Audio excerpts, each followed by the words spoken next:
When we think of notorious drug lords, most of the time the image that comes to mind is that of powerful men. But Griselda Blanco's story begins in a very different, almost unthinkable way, far from the glamorous lifestyle she would later command. To truly understand how she became the godmother of cocaine, we need to look at her beginnings. Her early life in the streets of Colombia, a world marked by extreme poverty, desperation, and violence. It was here that the seeds of her ruthless empire were planted. Griselda Blanco was born on February 15, 1943, in Cartagena, a coastal city in Colombia. She did not come into the world with privilege, protection, or opportunity. Instead, she was raised in an environment where survival was a daily battle. Her mother moved the family to Medellín, a city that would later become synonymous with drug cartels and bloody power struggles. But for Griselda as a child, Medellín was simply a slum city filled with crime, prostitution, and hunger. She grew up in a one-room shack with no running water, no proper schooling, and no stable family support.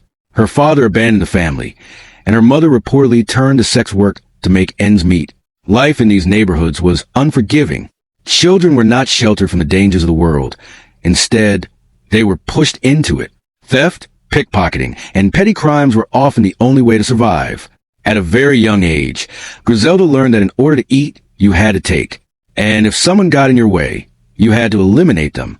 This wasn't a lesson from a teacher or a parent. It was a brutal law of the streets. According to several accounts, Griselda's initiation into crime came shockingly early. Some claim that by the age of 11, she was already running with young delinquents, practicing robbery and learning how to manipulate fear to her advantage. One of the most chilling stories from her youth is the tale of a kidnapping gone wrong. It is said that when she was a child, she and a group of friends kidnapped a wealthy boy from a neighborhood. They demanded ransom money, but when the family refused to pay, Griselda pulled the trigger herself, killing the child. Whether this story is myth or reality, it captures the essence of how her legend began. A girl who was willing to cross any moral line if it meant asserting power. Her teenage years were marked by a steady escalation of crime. She quickly moved from petty theft to prostitution, pickpocketing, and small-scale hustling. In a society where women were often seen as powerless, Griselda was learning the opposite lesson. She discovered that her beauty, her cunning, and her absolute lack of hesitation to use violence could make her formidable. While other young women in her neighborhood were struggling to find jobs as maids or market vendors, Griselda was already carving out her reputation as someone not to be crossed. But poverty alone doesn't create a criminal mastermind. What made Griselda different was her ability to adapt, to observe, and to strategize. She wasn't just committing crimes to survive. She was learning how power worked in the underworld. She saw how men controlled the black market, how money flowed from drugs, weapons, and extortion, and she wanted her share of that. By the time she was in her mid-teens, she was already living independently, running scams, and moving in circles that most girls her age would have been terrified to step into. One of the most influential factors in shaping her was the Medellín environment itself. In the 1950s and 1960s, the city was notorious for crime and lawlessness. Corruption was rampant, and the poor were often left at the mercy of gangs and thugs. Griselda witnessed violent deaths regularly, and she understood early that life could be taken as quickly as it was given. These surroundings taught her two things: fear to be used as a weapon, and violence was the ultimate tool for respect. This philosophy would later become the foundation of her empire. By the time she reached her late teens, Griselda was already married to her first husband, Carlos Trujillo, a small-time criminal who introduced her to deeper levels of the underworld. But even before this marriage, her mindset had already been molded by years of street crime and exposure to brutality. She had learned that men underestimated women, and she used this to her advantage. People would not expect a young girl to be capable of murder, smuggling, or leadership. Griselda knew she could weaponize this assumption, and she did it with remarkable cunning. Her childhood in Medellín did not simply make her tough. It stripped her of empathy. When a person grows up seeing death on every corner, when hunger claws at the stomach every night, when family ties break down under poverty, compassion begins to fade. For Griselda, love and loyalty were luxuries she could not afford. Trust was always conditional, and betrayal was always expected. This mindset would later make her one of the most feared figures in the drug world. It's also important to note that while most people in her circumstances might have become victims, caught in cycles of addiction, arrested for petty crimes, or trapped in poverty, Griselda was different. She had vision. She wanted more than just survival. Even as a child, she dreamed of wealth, power, and respect. She despised being poor, and she swore she would never live a life of begging or dependence. This burning ambition set her apart from others in her neighborhood. The young Griselda also displayed a natural leadership ability. Even as a teenager, she was able to gather small groups around her, commanding loyalty through both charisma and fear. She manipulated people, promising them rewards or threatening them with consequences if they disobeyed. By the time she was barely in her 20s, she had already mastered the art of intimidation, which would later help her control men twice her size and gangs far larger than herself. In many ways, Griselda's early life is the explanation behind her later success and brutality. Poverty gave her desperation. The streets gave her ruthlessness. Her environment gave her a clear view of how power was gained and maintained. And all of these elements fused together to shape a young girl into someone capable of becoming one of the most infamous figures in organized crime. Her childhood may have been filled with hunger, violence, and loss, but it was also her training ground. Every theft, every scam, every violent act she witnessed became a lesson. And by the time she was ready to leave Medellín, she was no longer just another girl from the slums. She was already becoming La Madrina, the Godmother. Griselda Blanco's journey from the slums of Medellín to the streets of the United States was not simply a change of address. It was a calculated move that would mark the beginning of her transformation from a street-savvy criminal into a cocaine queenpin. By the early 1970s, she had already proven herself in Colombia, using cunning, violence, and strategy to survive. But Medellín, despite its opportunities for the criminally ambitious, had limits. Griselda's ambition stretched far beyond the confines of her hometown. She saw the United States as a land of wealth, opportunity, and, most importantly, a massive market for the product she would soon dominate: cocaine. The United States of the 1970s presented a perfect storm for drug traffickers. The country was experiencing an increase in recreational drug use, particularly in urban centers such as New York, Los Angeles, and Miami. Cocaine, though not yet as widespread as it would become in the 1980s, was gaining popularity among affluent circles. Griselda recognized an opportunity that many of her male counterparts overlooked: the potential for enormous profits in an untapped, high-demand market. Unlike marijuana, which was inexpensive and abundant, cocaine promised higher returns and catered to a wealthier clientele. Griselda moved to New York City with her husband at the time, Carlos Trujillo. While she initially maintained a low profile, it quickly became clear that she was not content to remain in the shadows. She began studying the American market, learning the intricacies of supply chains, distribution methods, and law enforcement patterns. She observed which neighborhoods were profitable, which dealers were efficient, and where vulnerabilities existed. This period was less about active trafficking and more about preparation and planning, a stage where her intellect and strategic mind became evident. One of the most striking aspects of Griselda's early operations in the U.S. was her innovation in smuggling techniques. Cocaine is a controlled substance, and transporting it across international borders has always been a high-risk endeavor. Many traffickers relied on conventional methods that could easily be detected, but Griselda was different. She leveraged creativity, daring, and a deep understanding of human psychology to minimize risk. She was rumored to have used clothing, handbags, and even specially designed lingerie to conceal cocaine shipments. These were not haphazard attempts. Each method was tested, refined, and executed with precision. Her entry into the U.S. market also involved establishing a network of loyal associates. Unlike other traffickers who relied solely on brute force, Griselda understood the importance of trust, fear, and loyalty in maintaining an organization. She handpicked individuals who were not only capable of handling the product, but also willing to enforce her rules with absolute obedience. Her ability to command respect, even from seasoned criminals, stemmed from a combination of personal charisma and a reputation for extreme ruthlessness. Those who failed to comply or betrayed her faced consequences that were swift and often violent. While in New York, Griselda began to expand her operations through calculated partnerships. She understood that working with existing distributors and cartels could provide both protection and access to established networks. These alliances were not casual. She negotiated with precision, ensuring that every deal favored her interests and strengthened her growing empire. Her shrewdness in negotiation earned her respect from male counterparts who were initially skeptical of her abilities. In a male-dominated criminal world, Griselda's capacity to outthink, intimidate, and outperform her rivals was revolutionary. However, her time in New York was not without challenges. Law enforcement in the United States was more sophisticated than in Medellín. Police forces were diligent. Federal agencies were beginning to crack down on international drug trafficking, and the stakes were higher. Griselda had to navigate this environment carefully, balancing aggressive expansion with caution.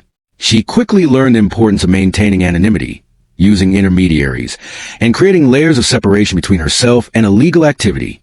This ability to operate in plain sight, while remaining untouchable, became one of her signature strategies. In addition to logistics and operations, Griselda also recognized the psychological element of control in the United States. She knew that fear was as much a tool as money or weapons. She orchestrated carefully calculated acts of intimidation against rivals and uncooperative distributors. Rumors of her willingness to commit murder spread quickly, and before long, her name carried weight in both Colombia and the United States. She wasn't just another trafficker. She was a symbol of power and danger. Even men who had been involved in the cocaine trade for decades respected her cunning and feared her brutality. Her migration to the U.S. also marked the beginning of her rise in Miami, a city that would become the epicenter of her empire. The early 1970s saw Miami transitioning into a major hub for cocaine trafficking. Its ports, growing population, and proximity to the Caribbean made it ideal for smuggling operations. Griselda recognized the strategic advantage early. She moved to Miami, where she began establishing distribution networks, recruiting enforcers, and setting up safe houses. Miami in the 1970s was chaotic, a city where law enforcement struggled to contain the influx of drugs and violence. This environment allowed Griselda's methods to thrive. It was in Miami that she truly demonstrated the extent of her strategic genius. She didn't merely transport cocaine. She created an entire infrastructure for her operations. From supply chains stretching back to Colombia, to storage facilities, distribution networks, and enforcement teams, every element was meticulously planned. Unlike other traffickers who relied solely on brute force, she combined innovation, psychology, and logistics to dominate the market. Her operations were profitable, efficient, and above all, ruthless. Griselda's move to the U.S. was not just about business. It was about survival and dominance. She faced constant threats from rivals, law enforcement, and even her own associates. Yet, she adapted quickly, learning to manipulate, deceive, and outmaneuver anyone who posed a challenge. Her early years in the United States were a masterclass in ambition, strategy, and audacity, a period where she transitioned from a street-smart Colombian girl to a feared international crime figure. By the time she had fully established her operations in Miami, Griselda Blanco had transformed. She was no longer simply a trafficker. She was a visionary, a tactician, and a force that few dared to challenge. The skills she had honed in Medellín, ruthlessness, cunning, and survival instinct, combined with her strategic brilliance in the U.S., laid the foundation for what would become one of the most powerful cocaine empires the world had ever seen.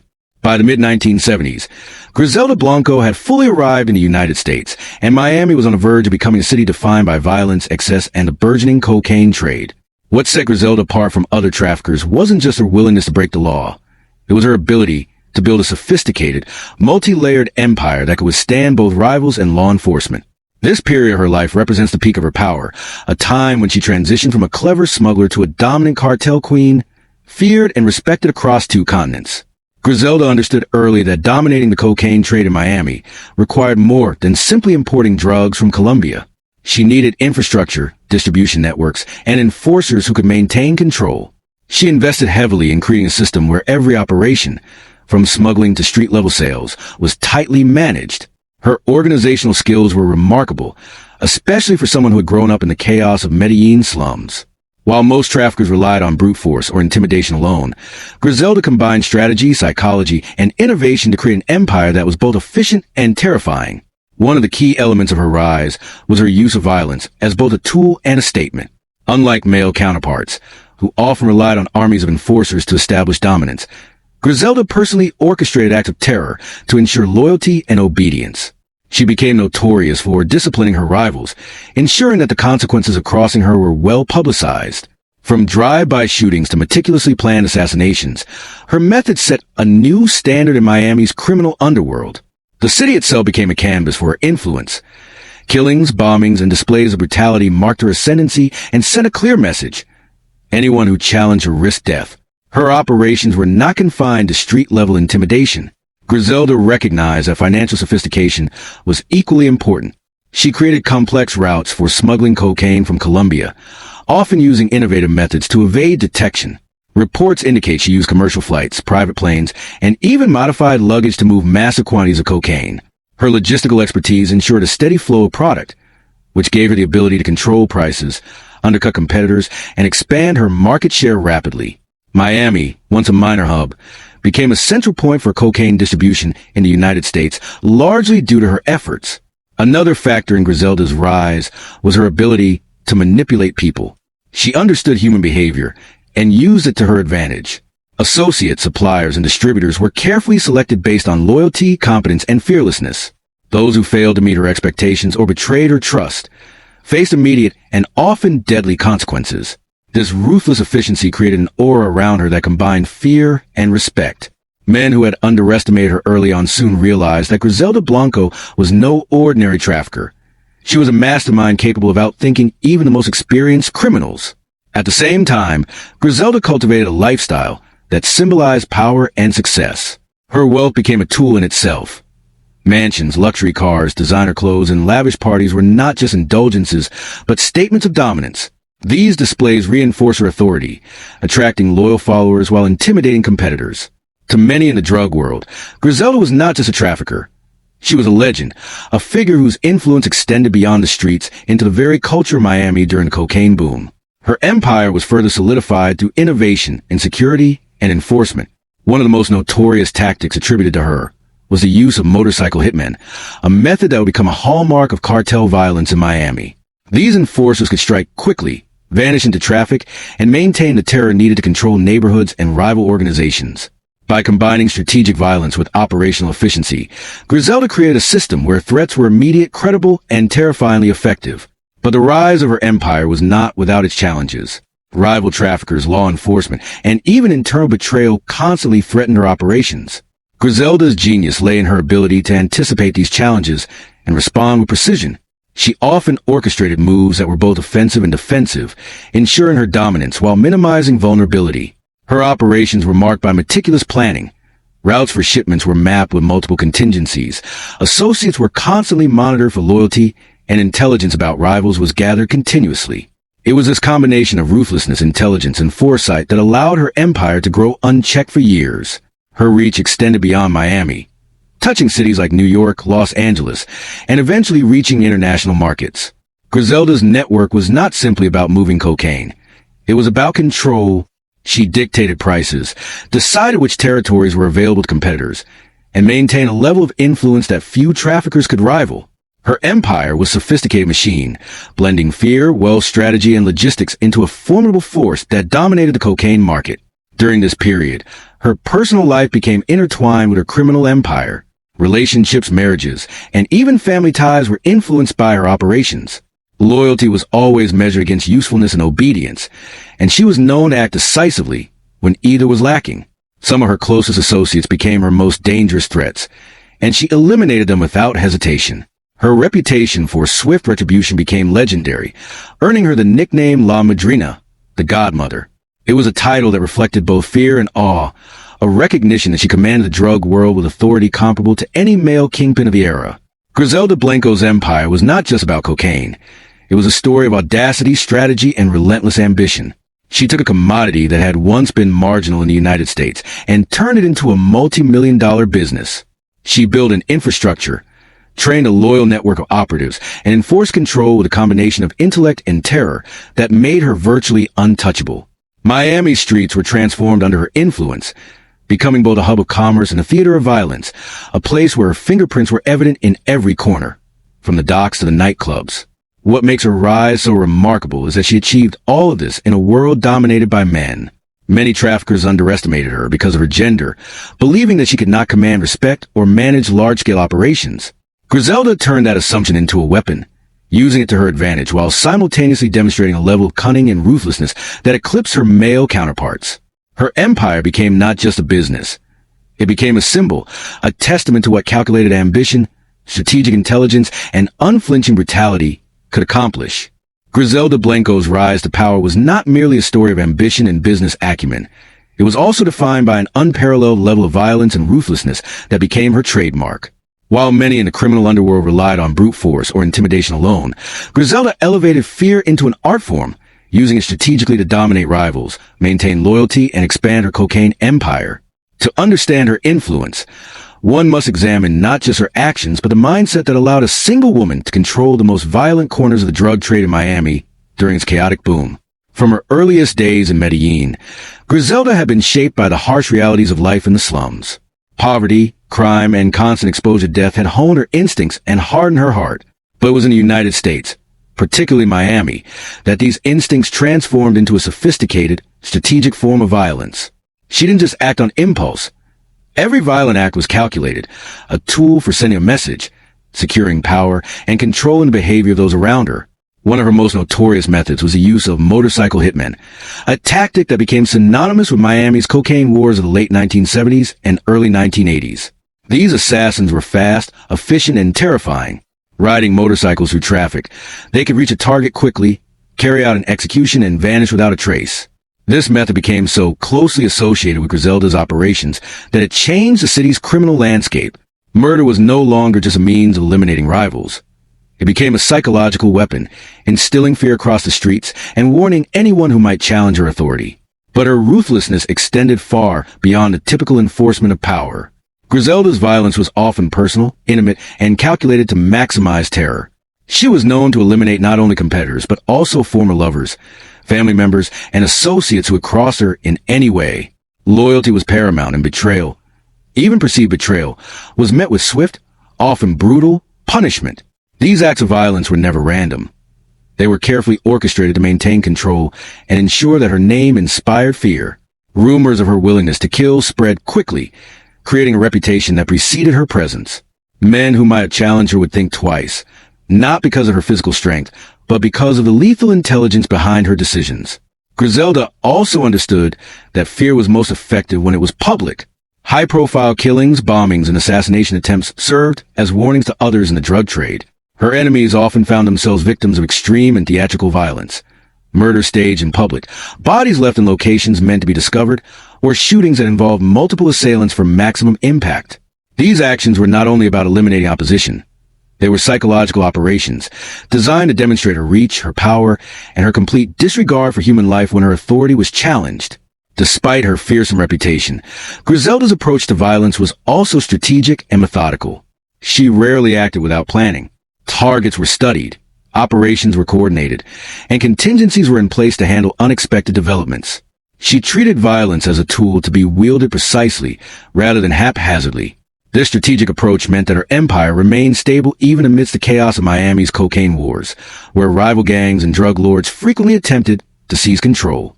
Her combination of fear, planning, and ruthlessness ensured that she stayed one step ahead of both her competitors and law enforcement. Her reputation for cruelty was not limited to her professional life. Those who interacted with Griselda personally often describe her as cold, calculating, and merciless. She cultivated an image of a woman who would do anything to protect her empire and assert dominance. This persona helped her navigate a male-dominated world where most women were considered weak or secondary. By embracing violence, she not only enforced her authority, but also dismantled any assumptions about gender limitations in the criminal underworld. Her presence alone commanded respect. Her actions ensured obedience. One of the most chilling aspects of Griselda's ruthlessness was her willingness to manipulate fear on an emotional and psychological level. She would use intimidation tactics that went beyond physical harm, threatening loved ones of her rivals or orchestrating situations designed to maximize panic. Her understanding of human behavior allowed her to control not only her associates, but entire networks of people who feared the repercussions of disobedience. It wasn't enough for others to obey her. They had to fear her, respect her, and recognize that her power was absolute. Moreover, her violent reputation had strategic benefits beyond enforcement. Law enforcement agencies were often reluctant to intervene in cases directly linked to her operations, partly because of the sheer audacity of her methods and the fear she inspired in her associates and informants. Witnesses were often too terrified to testify, and rival traffickers hesitated to challenge her openly. Griselda's ability to leverage terror as a protective mechanism allowed her to operate with relative impunity for many years, building an empire that would later be described as one of the most fearsome in the history of cocaine trafficking. Despite her fearsome reputation, Griselda's violence was never indiscriminate. She understood the value of strategic, targeted actions. Each killing, each act of intimidation, was calculated to maximize her advantage. She often employed violence not merely as punishment but as a tool of negotiation and leverage, ensuring that rivals and associates alike recognized her dominance and feared the consequences of crossing her. This combination of calculated brutality and strategic foresight made her empire not only powerful, but resilient in the face of constant threats. Her ruthlessness extended to her inner circle as well. Even those closest to her were not immune to her wrath if they disobeyed, failed, or betrayed her trust. Former lovers, family members, and key lieutenants were eliminated when deemed necessary, reinforcing the message that loyalty was paramount and that betrayal would not be tolerated. These actions, while extreme, were consistent with her philosophy of absolute control, a philosophy that allowed her to maintain dominance over an empire that many believed no woman could control. By embracing violence as a tool, Griselda Blanco transformed the streets of Miami into a theater of fear and power. Her reputation as La Madrina was not simply a nickname. It was a warning, a symbol of her ability to control life and death with precision. Through her ruthlessness, she created a criminal empire that was feared, respected, and ultimately almost untouchable for years. Her approach to violence was both psychological and practical, a combination that allowed her to survive, expand, and dominate in one of the most violent eras of American drug history. As Griselda Blanco's empire expanded, her life became a striking testament to the rewards of ambition, cunning, and sheer ruthlessness. By the 1980s, she had transformed from a street-smart survivor into a figure synonymous with wealth, power, and excess, living a lifestyle that seemed almost surreal against the backdrop of the violence and fear she cultivated. But for Griselda, luxury was not merely indulgence. It was a strategic instrument, a statement of dominance, and a reflection of the empire she meticulously built. To understand her influence, one must examine the extraordinary scale of her wealth and the ways she wielded it to reinforce her authority. Griselda's fortune was staggering. At the height of her operations, estimates suggest that she earned millions of dollars per week, moving tons of cocaine from Colombia to Miami and distributing it across the United States. This income was unprecedented, and it allowed her to live a life of opulence few in the world could imagine. Mansions lined with imported furnishings, designer wardrobes, fleets of luxury cars, and jewelry that sparkled with every conceivable gemstone became part of her daily reality. Her extravagance was not accidental. It was deliberate. Each display of wealth sent a clear message to her associates, rivals, and even law enforcement that she had succeeded where many had failed, and that her power was absolute. Her properties alone reflected the scale of her success. She owned multiple mansions across Miami, often fortified with security systems, armed guards, and hidden escape routes. These were not just homes. They were symbols of status and control. Each residence functioned as both a sanctuary and a base of operations, blending luxury with strategic functionality. Griselda's ability to balance indulgence with practicality showcased her intelligence and foresight, ensuring that her wealth was both enjoyed and protected. Beyond her material possessions, Griselda's lifestyle included an unparalleled level of extravagance. She hosted lavish parties, attended exclusive nightclubs, and surrounded herself with beauty and sophistication. Her social presence was carefully curated to maintain her image as both untouchable and glamorous. While many traffickers of the era remained secluded, fearful of exposure, Griselda understood that visibility could be a weapon. Her public persona reinforced the perception of power, attracting loyal followers and intimidating competitors who realized that crossing her meant facing not only violence but the full weight of her influence. However, Griselda's relationship with wealth was not purely about vanity. Money became a tool for maintaining control over her empire. She used it to buy loyalty, ensuring that associates and partners remained faithful through both incentive and fear. Bribes, gifts, and lavish payments were distributed strategically, creating a network of individuals whose allegiance was secured by both gratitude and obligation. At the same time, she did not hesitate to use her wealth to punish disloyalty, cutting off funding, seizing assets, or orchestrating financial ruin for those who opposed her. In this way, money was not simply a reward. It was a weapon in her arsenal of power. Her financial acumen extended beyond flaunting wealth. Griselda developed sophisticated methods to launder money, moving profits through multiple channels to obscure their origin. She leveraged businesses, real estate, and offshore accounts to maintain the flow of cash, while minimizing the risk of detection. This level of sophistication distinguished her from many other traffickers who relied on simpler, riskier methods. Her ability to combine financial intelligence with criminal operations reflected the depth of her strategic thinking, ensuring that her empire could sustain itself over time and withstand scrutiny from authorities. Griselda's wealth also allowed her to exercise influence in ways beyond the criminal world. She used her resources to forge alliances, negotiate deals, and manipulate both rivals and allies. Money became a language she spoke fluently, a means of asserting dominance without necessarily resorting to violence. Yet, Despite her financial power, she never abandoned her signature ruthlessness. Wealth and violence existed together in her operations, each reinforcing the other. The display of riches amplified the fear she inspired, while the threat of violence ensured that her wealth could be protected and expanded. Her personal life, too, reflected the excess that came with her fortune. Griselda was known for her high-profile relationships, her entourages, and her ability to command attention wherever she went. Her lifestyle was a blend of danger, glamour, and spectacle, creating an aura that few could resist. She lived as if the rules of ordinary society did not apply to her, embodying the ultimate expression of power in a world where survival often depended on cunning and ruthlessness. Yet, beneath the surface of luxury, there was a strategic purpose to Griselda's excess. Her wealth was a shield, a barrier against both law enforcement and competitors. By creating an image of untouchable success, she projected an aura of invincibility. Enemies hesitated, associates remained loyal, and authorities were challenged to unravel the complex web of resources and influence she constructed. Every jewel, mansion, and luxury car was a symbol of her empire, signaling that she was not just a trafficker, but a formidable force with the means to protect, expand, and enforce her power. Even as her wealth grew, Griselda's ambition never waned. Money was not the ultimate goal. It was a tool to fuel her empire.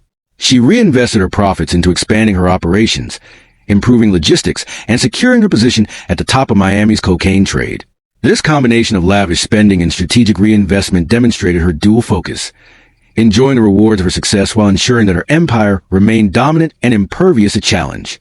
Her excesses also had a psychological dimension. By living openly in luxury, she signaled fearlessness and dominance to the criminal world. She demonstrated that she could enjoy the spoils of her trade without being constrained by the dangers that threatened others. This audacity inspired loyalty among her followers and reinforced the perception that Griselda Blanco was untouchable. Even those who sought to challenge her were forced to recognize that she wielded wealth and power in ways that few could imagine or counter. In many ways, Griselda Blanco's wealth and lifestyle were inseparable from her criminal identity. Her empire, built on cocaine trafficking, was both the source of her fortune and the justification for her extravagant life. Every mansion, every expensive car, and every jewel served as evidence of her triumph over a world that had once sought to keep her in the slums. She had risen from poverty and violence to command a level of power that few, male or female, had ever achieved in the criminal underworld. Griselda's story during this period is not merely one of indulgence. It is a testament to how ambition, strategy, and audacity can transform an individual's life. Her wealth was a reflection of her intelligence, ruthlessness, and vision, and it became a tool for expanding and securing her empire. At the height of her power, she was not just a drug lord. She was a symbol of dominance, influence, and the extraordinary lengths to which one person could go to claim control over wealth, people, and territory. Despite the unparalleled wealth, power, and fear that Griselda Blanco commanded, no empire, no matter how meticulously constructed, can remain unchallenged forever. By the mid-1980s, the same ambition and ruthlessness that had propelled her to the top of Miami's cocaine trade were beginning to attract scrutiny from law enforcement and the attention of rivals eager to claim a share of her empire. The rise of the Federal Drug Enforcement Administration, DEA, and coordinated efforts by the U.S. government to combat international drug trafficking marked the beginning of a period that would ultimately lead to her fall. Griselda's operations, while sophisticated, were built on networks of people, associates, enforcers, suppliers, and distributors, all of whom represented potential vulnerabilities. Maintaining control over these individuals required constant vigilance, and while fear had long been her primary tool for ensuring loyalty, it could not fully insulate her from betrayal or informants. During this period, law enforcement in Miami and beyond began to accumulate intelligence, piecing together the scope of her organization. Surveillance, wiretaps, and undercover operations revealed the scale of her trafficking operations, exposing the infrastructure she had built with such care. Her fall was precipitated not only by law enforcement, but also by internal pressures and rivalries. The cocaine trade in Miami had become increasingly competitive, with multiple cartels and independent traffickers vying for control. Griselda's aggressive expansion, coupled with her reputation for extreme violence, created enemies on all sides. Some sought to take advantage of any perceived weakness, while others collaborated with authorities to eliminate her influence. The same ruthlessness that had once secured her power now made her a high-profile target, and the constant threat of assassination and betrayal became inescapable. In 1985, these pressures culminated in her arrest. U.S. federal authorities, having gathered sufficient evidence, charged her with drug trafficking, conspiracy, and related crimes. The case against Griselda Blanco was one of the most significant prosecutions of a cocaine trafficker in American history up to that point. Her arrest marked a dramatic turning point, not just for her personally, but for the cocaine trade in Miami, signaling the beginning of a crackdown that would reverberate through the criminal underworld. Griselda's arrest was a spectacle in itself. Known for her audacity, she had operated with a sense of invincibility, and being taken into custody was a stark reminder that even the most powerful figures are not immune to the reach of the law. The arrest disrupted her operations, but it also forced her to adapt. While many criminal figures crumble under the weight of legal proceedings, Griselda remained calculating, determined to protect her interests and retain some measure of control from behind bars. Her intelligence and strategic mindset did not vanish with her freedom. Instead, they were redirected into navigating the complex legal and social dynamics of prison life. Her trial and subsequent conviction demonstrated both the sophistication of U.S. law enforcement efforts and the vulnerabilities inherent in any criminal network. The government presented a comprehensive case detailing her trafficking operations, violent enforcement tactics, and financial maneuvers. Witnesses and informants provided testimony that illuminated the extent of her influence and the brutality she employed to maintain her empire. While some of these accounts may have been amplified by fear and media attention, the evidence was sufficient to secure her conviction. Griselda was sentenced to nearly 20 years in federal prison, a dramatic fall from the heights of power she had once enjoyed. Prison, however, did not entirely diminish her influence. Even behind bars, she was able to maintain connections, oversee aspects of her network indirectly, and navigate the complex social hierarchies of incarceration. Her reputation preceded her. Guards, fellow inmates, and even visiting associates recognized that she was no ordinary prisoner. Her presence demanded respect, and her ability to manipulate, intimidate, and strategize did not end at the prison gates. During her imprisonment, Griselda's life became a study in contrasts. On the one hand, she was confined, stripped of freedom that had defined her empire. On the other, she had time to reflect, plan, and consider the legacy she would leave behind. The world outside continued to change. The cocaine trade evolved, rivals rose and fell, and Miami itself transformed. But her story remained central in the narrative of drug trafficking history. Her imprisonment underscored the limits of even the most audacious ambition, revealing that no amount of planning or fear could render someone completely untouchable. Her legal battles, coupled with the complexities of prison life, were marked by intelligence, strategy, and, at times, confrontation. Griselda had always understood the importance of perception, and she maintained an aura of authority even while incarcerated. She navigated alliances, rivalries, and threats within the prison system with the same careful calculation that had guided her rise to power. In doing so, she demonstrated that her influence was not solely tied to freedom. It was intrinsic to her personality, her intellect, and her ability to command loyalty and fear in equal measure. By the time she was released in 2004, after serving nearly 2 decades behind bars, the world she had once dominated had changed. Miami was no longer the chaotic hub of cocaine trafficking it had been during her reign. Law enforcement had developed new strategies, and her contemporaries had either been arrested, killed, or forced into exile. Nevertheless, her legacy remained. She returned to Colombia, her empire fractured but her legend intact, a symbol of the extreme heights and dramatic downfall that characterized her life in the cocaine trade. Her fall and imprisonment serve as a critical chapter in understanding the life of Griselda Blanco. They illustrate the fragility of even the most powerful criminal enterprises, the inevitability of law enforcement intervention, and the complex interplay of fear, loyalty, and ambition. Yet, even in defeat, Griselda's story remained remarkable. Her ability to maintain influence, command respect, and navigate adversity highlighted the traits that had made her one of the most feared figures in the cocaine trade. Her time in prison also provided a lens into the broader consequences of the drug trade. Families, communities, and cities that had been shaped by her operations experienced the ripple effects of her absence.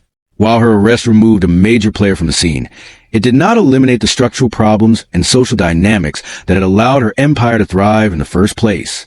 In this sense, her fall was both personal and emblematic of larger societal struggles, reflecting the complex realities of the cocaine era in America and the global networks that underpinned it. Griselda Blanco's imprisonment, while a dramatic reversal of fortune, did not erase her identity. She remained, in many ways, the same strategic, ruthless, and intelligent figure who had transformed Miami's cocaine trade. Her fall demonstrated that no empire is permanent, but also underscored the enduring impact of her actions, her influence, and her methods. Through years of ambition, wealth, and violence, Griselda Blanco's life marked by unparalleled ambition, ruthless power, and staggering wealth, ultimately ended in the very world she had helped define, a world shaped by violence, fear, and betrayal. Her death was as emblematic of her life as her rise had been, a final act that both shocked and confirmed the enduring influence of the woman known as La Madrina, the godmother of cocaine.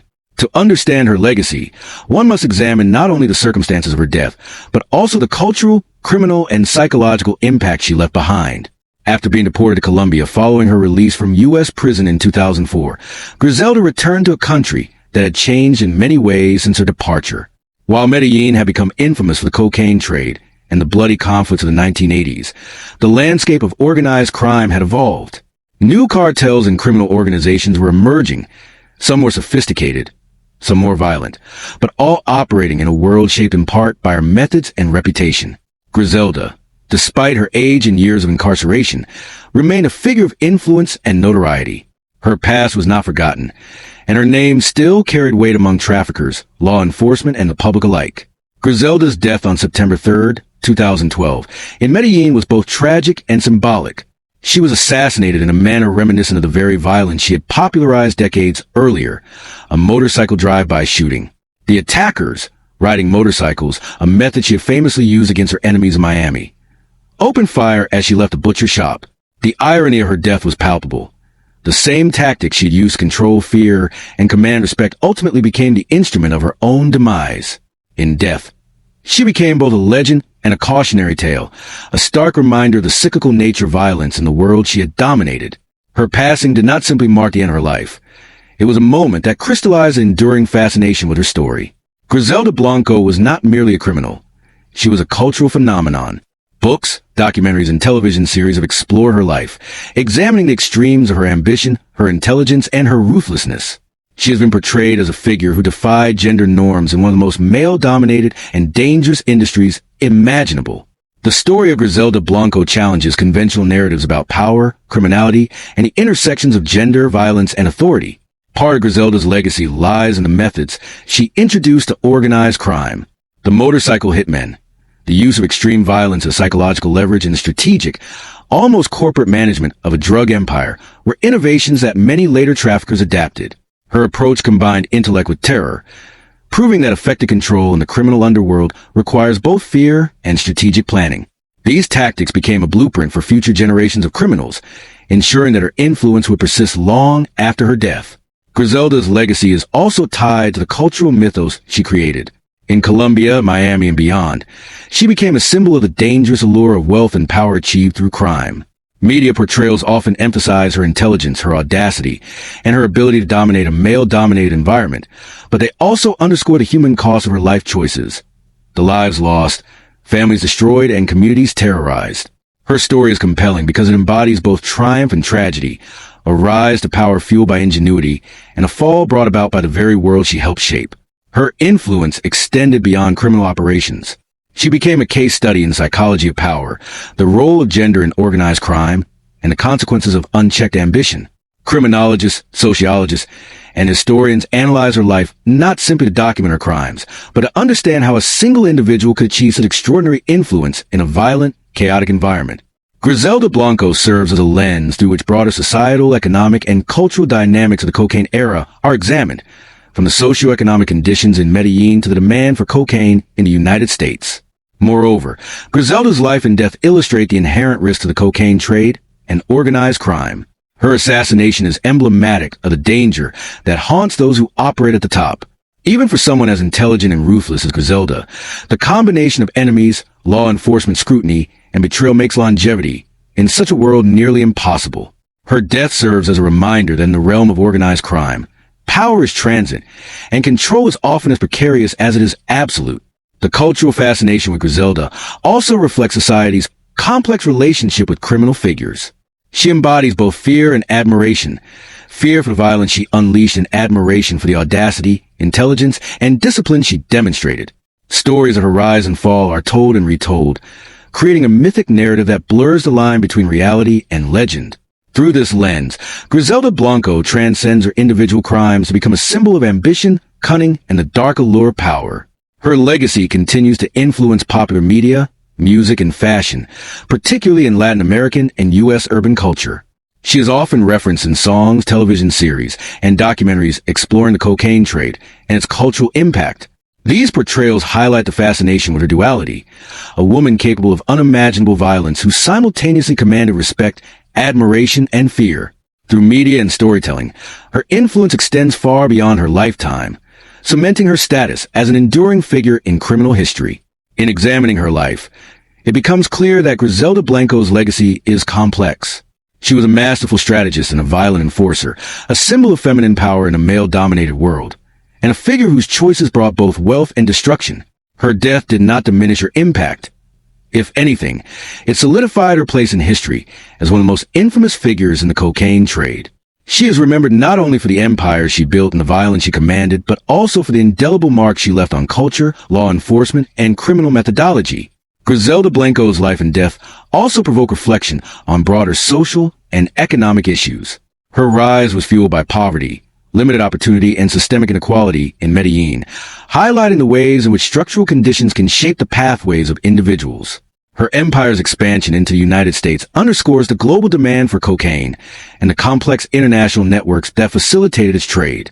The human cost of her operations, countless deaths, shattered families, and destabilized communities, serve as a reminder that criminal success, no matter how legendary, carries consequences that reverberate far beyond the individual.